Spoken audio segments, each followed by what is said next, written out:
Sahabat Fresh Juice, sesaat lagi kita akan mendengarkan Fresh Juice Senin 12 September 2022 bersama Romo Valentinus Bayu Hadi Ruseno OP dari Roma, Italia.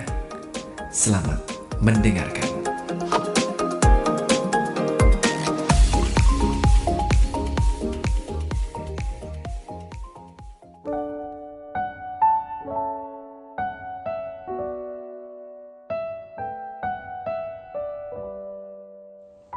Dalam nama Bapa dan Putra dan Roh Kudus, amin.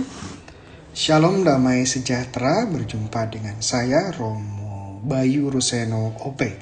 Pada kesempatan kali ini, di mana kita akan bersama-sama mendengarkan Sabda Tuhan, mendengarkan Injil yang merupakan Injil pada hari Senin, tanggal 12 September 2022, hari Senin pada masa biasa pekan ke-24. Injil akan diambil dari Injil Lukas bab 7. Mari kita dengarkan bersama. Setelah Yesus selesai berbicara, di depan orang banyak masuklah ke Kapernaum. Di situ ada seorang perwira yang mempunyai seorang hamba yang sangat dihargainya. Hamba itu sedang sakit dan hampir mati. Ketika perwira itu mendengar tentang Yesus, ia menyuruh beberapa orang-orang tua Yahudi kepadanya untuk meminta supaya ia datang dan menyembuhkan hambanya. Mereka datang kepada Yesus dengan sangat mereka meminta pertolongannya. Katanya, "Ia layak engkau tolong, sebab ia mengasihi bangsa kita dan dialah yang menanggung pembangunan rumah ibadat kami." Lalu Yesus pergi bersama-sama dengan mereka. Ketika ia tidak jauh lagi dari rumah perwira itu menyuruh sahabat-sahabatnya untuk mengatakan kepadanya, "Tuan, janganlah bersusah-susah, sebab aku tidak layak menerima Tuhan di dalam rumahku. Sebab itu, aku juga menganggap diriku tidak layak untuk datang kepadamu. Tetapi katakan saja sepatah kata, maka hambaku itu akan sembuh. Sebab aku sendiri seorang bawahan, dan di bawahku ada pula prajurit. Jika aku berkata kepada salah seorang prajurit itu pergi, maka ia pergi, dan kepada seorang lagi datang, maka ia datang. Ataupun kepada hambaku, kerjakanlah ini, maka ia akan mengerjakannya." Setelah Yesus mendengarkan perkataan itu, ia heran akan dia, dan sambil berpaling kepada orang banyak yang mengikuti dia, ia berkata, "Aku berkata kepadamu, iman sebesar ini tidak pernah aku jumpai sekalipun di antara orang Israel." Dan setelah orang-orang yang disuruh itu kembali ke rumah, didapati hamba itu telah sehat kembali. Demikianlah sabda Tuhan. Sahabat-sahabatku yang terkasih, Injil ini merupakan salah satu Injil yang indah. Dan dari Injil ini kita juga memiliki kata-kata yang kita ulang dan kita katakan, kita ucapkan, kita daraskan setiap kali kita mengikuti perayaan Ekaristi. Secara khusus saat kita akan menerima atau menyambut komuni kudus. Kata-kata yang berasal dari sang perwira bahwa kita tidak layak untuk menyambut Tuhan, dan bersabdalah saja Tuhan, maka hambamu akan sembuh, jiwaku akan sembuh. Ini kata-kata yang berasal dari sang perwira. Mungkin pertanyaannya adalah, kenapa kata-kata ini menjadi bagian penting di dalam Ekaristi yang kita ucapkan selalu, dan juga kenapa kata-kata ini diucapkan oleh sang perwira kepada Yesus? Untuk mengetahui jawabannya, kita perlu mengerti pertama siapa sebenarnya sang perwira ini.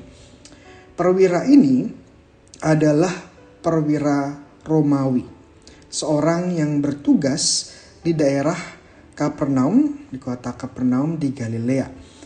Kita juga harus mengingat bahwa konteks pada zaman Tuhan Yesus adalah bangsa Israel masih menjadi jajahan dari bangsa Romawi.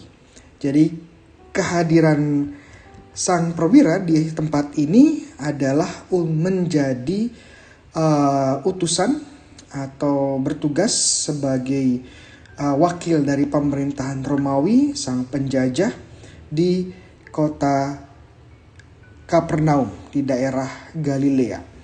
Jadi kita lihat di sini konteksnya bahwa sang perwira ini sebenarnya adalah seorang penjajah, ya, bahwa dia hadir di tempat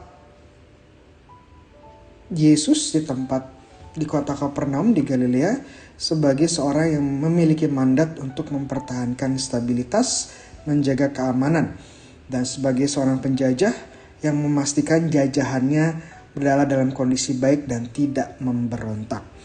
Walaupun kita lihat bahwa dia adalah sebenarnya seorang penjajah, perwira Romawi, seorang militer, dia mendapatkan simpati dan juga mendapatkan apresiasi dari bangsa Israel sendiri.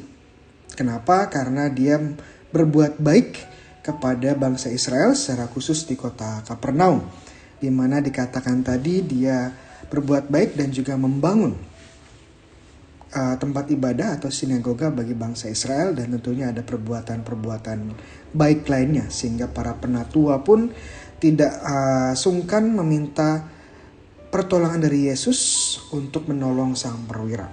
Dan kebaikannya juga dirasakan tidak hanya oleh orang Israel tapi juga oleh bawahannya langsung. Dalam konteks ini adalah bahwa dia memiliki seorang hamba yang sedang sakit dan dia berusaha untuk menolong. Ya, hambanya yang sedang sakit menunjukkan kepeduliannya luar biasa kepada para bawahannya dan juga bahkan kepada orang-orang yang sebenarnya adalah orang-orang jajahannya. Kalau kita lihat dalam terjemahan bahasa Latin, kata yang digunakan untuk mendeskripsikan sang perwira adalah centurion. Centurion, ya, kata centurion itu artinya kepala dari 100 prajurit, ya, kepala dari 100 prajurit. Bisa dikatakan dalam konteks militer atau jabatan militer, sang perwira ini memiliki pangkat sebagai perwira menengah, seorang yang memiliki jabatan yang sebenarnya tidak kecil, ya. Jadi bisa dikatakan dia sebagai komandan di Kapernaum untuk menjaga daerah Kapernaum dan sekitarnya, ya, daerah Galilea. Dan kemudian saat dia meminta pertolongan Yesus dan Yesus datang ke tempat dia, sebelum Yesus datang ke tempat dia lebih dekat lagi, sang perwira mengutus sahabat-sahabatnya dan berkata kepada Yesus untuk tidak memasuki rumahnya karena dia merasa tidak layak. Kenapa demikian? Ya, pertama, kenapa dia tidak mau Yesus masuk ke dalam rumahnya? Pertama, karena sang perwira mengerti bahwa untuk memasuki rumah orang Romawi adalah suatu hal yang tidak diperkenankan bagi orang Yahudi. Kenapa orang-orang Yahudi menolak masuk ke rumah-rumah orang non-Yahudi, termasuk ini adalah perwira Romawi, karena bisa terjadi bahwa di dalam rumah itu ada hal-hal yang bisa membuat orang Yahudi najis. Jadi orang-orang Yahudi sebenarnya menghindari untuk berinteraksi dengan orang non-Yahudi dan juga apalagi masuknya tempat-tempat rumah-rumah orang-orang non-Yahudi untuk menghindari kenajisan. Dan sang perwira tahu bahwa dia bukan orang Yahudi dan bahwa dengan Yesus hadir ke dalam rumahnya ada kemungkinan hal-hal yang tidak tahir atau hal-hal yang najis bisa menyentuh, berinteraksi dengan Yesus dan orang-orang Yahudi yang mengikuti Yesus. Jadi kita lihat di sini bagaimana orang Romawi ini, perwira Romawi ini memiliki kepekaan akan kebudayaan dan agama orang Yahudi. Sehingga oleh karena itu kita lihat bagaimana dia dihormati oleh orang-orang sekitarnya, tidak hanya karena berbuat baik, tapi juga peka dengan kebudayaan dan juga hal-hal yang menjadi tuntutan keagamaan bangsa Yahudi. Namun hal yang kedua adalah cukup menarik bahwa dia mengatakan bahwa dia tidak layak, tidak pantas untuk menerima Yesus. Kenapa? Dan ini cukup menarik juga. Alasannya utamanya adalah karena kerendahan hati. Ingat, dia adalah sebenarnya sang penjajah.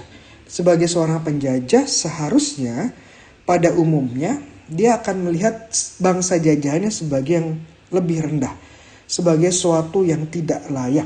Ya, jadi sebenarnya yang tidak layak untuk memasuki rumah itu adalah Yesus dan orang Yahudi lainnya, karena mereka adalah bangsa jajahan. Tapi kita lihat dalam konteks ini terbalik. Dia yang harusnya sebagai yang lebih tinggi karena penjajah, dia menyadari dirinya sebagai seorang yang tidak pantas di hadapan Yesus. Dan setelah itu dia minta dengan iman yang luar biasa bahwa Tuhan Yesus dapat menyembuhkan bahkan dengan bersabda saja. Tidak perlu berinteraksi, berjumpa, atau menyentuh secara langsung. Jadi kita lihat ya elemen-elemen yang hadir. Pertama, iman yang luar biasa karena dia percaya Tuhan Yesus dapat menyembuhkan bahkan tanpa berelasi atau tanpa berinteraksi fisik secara langsung bertemu. Dan kedua, bagaimana kerendahan hati yang luar biasa dari sang perwira yang posisikan dirinya di bawah Tuhan Yesus sebagai seorang yang memohon dengan kerendahan hati dan iman yang luar biasa. Oleh karena itu Tuhan Yesus sendiri bilang ya bahwa iman ini sangat luar biasa.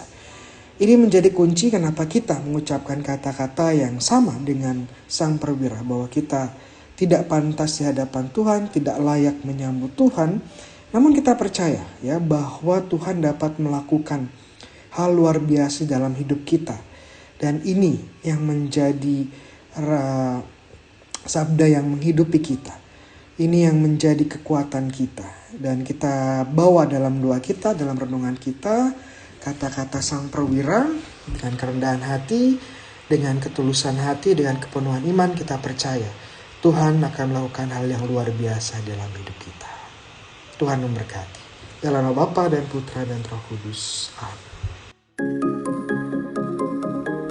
Sahabat Fresh Juice, kita baru saja mendengarkan Fresh Juice Senin 12 September 2022. Saya Yofi Setiawan beserta segenap tim Fresh Juice mengucapkan terima kasih kepada Romo Bayu Hadi Ruseno untuk renungannya pada hari ini. Sampai berjumpa kembali dalam Fresh Juice edisi selanjutnya. Tetap semangat, jaga kesehatan, dan salam Fresh Juice.